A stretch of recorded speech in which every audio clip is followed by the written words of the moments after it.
morning, GHS, and welcome to the GHS Reporter. Today is Monday, December 4th, and I'm Justina Musa. President Trump sent part of the weekend firing of tweets directed at the Department of Justice and the FBI in the wake of the guilty plea by his former National Security Advisor, Michael Flynn. According to CNN, the tweets raised questions as to whether Trump knew Flynn had lied to the FBI when he fired him in February. If so, some experts said that the president maybe have been obstructing of justice. But on Sunday, Trump's personal lawyer, John Doe, said he was the person who sent the tweet. Today's the big release of the curriculum guide for the next year. While you may need to take some required courses, GHS offers several electives as well. Today, we profile the science department and the electives they'll be offering next year.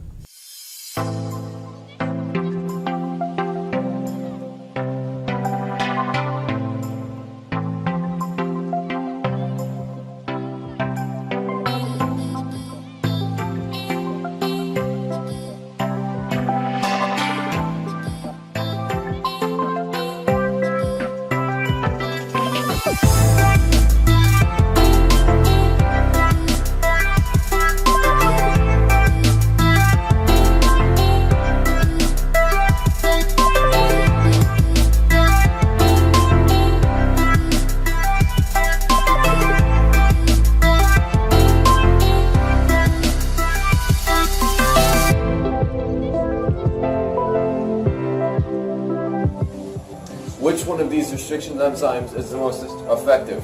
HPA2, BAMH1, Evan Bob, EVA2. Biotechnology, a class for learning, a class for life. A class for you.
Puerto Rico's governor is telling people to stay calm, but he's warning that the island is on the verge of losing communication. Screams filling the streets of Mexico City as buildings break apart and fear floods the capital.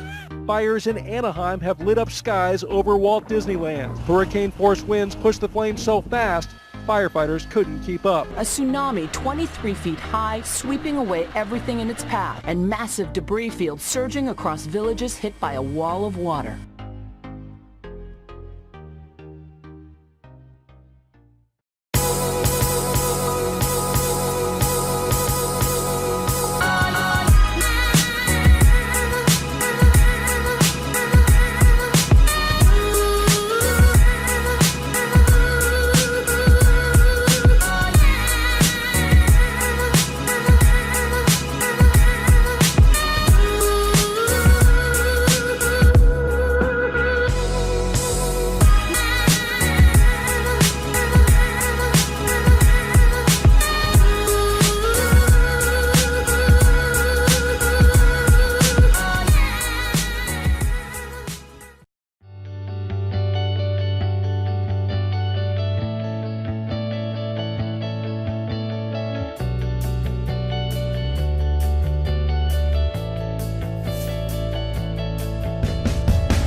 take a look at the art electives, and on Wednesday, we'll hear from English. If you woke up this morning thinking 10 days to go, you're probably a Star Wars fan. Here with the first segment in the Star Wars A Day series is Ethan Skelly. Hello, GHS. Sorry about my month-long hiatus, but I've been working on something big. Every day this December, I'm going to review a separate Star Wars film, because of Episode 8 coming out later this month. I will be covering all feature films, theatrical and made-for-TV. I will be covering the main films chronologically, and then have the other films in a random order. It's a big, sprawling space saga of rebellion and romance. Where to start but the beginning? 1977's Star Wars is one of the most iconic films of all time. It is known to millions worldwide, being one of the most quoted and parodied pieces of media of all time. The film's plot is simple and easy to follow, while still being enjoyable, whether watching it for the first or 100th time. We follow the story of Luke Skywalker, a farm boy from the planet of Tatooine. Hello. He is thrust into the war, joining the good-hearted rebels fighting against the evil Galactic Empire, led by Darth Vader, after 2 droids are his possession. He's told of the Force by an old Jedi Knight called Obi-Wan Kenobi, and decides to join him in rescuing the princess, Leia Organa. To get to her, they must join forces with Han Solo and Chewbacca on board the Millennium Falcon. They get trapped in the Death Star, but they escape narrowly with the princess to join forces with the rebels to blow up the Death Star. This movie is fantastic. It was at one point my favorite movie of all time. Everything about it is just masterful. Every frame is a painting, and the score is perhaps the best of all time. It is, without a doubt, the most fun and enjoyable of the series. If you have not seen this movie, what are you doing? Watch it. And I'm willing to bet you'll find something about it to like. That's all for the GHS Reporter today. Remember to find today's announcements online and on Twitter at GHS Announcements. I'm Justina Musa. Today's an A-Day. Have a good day.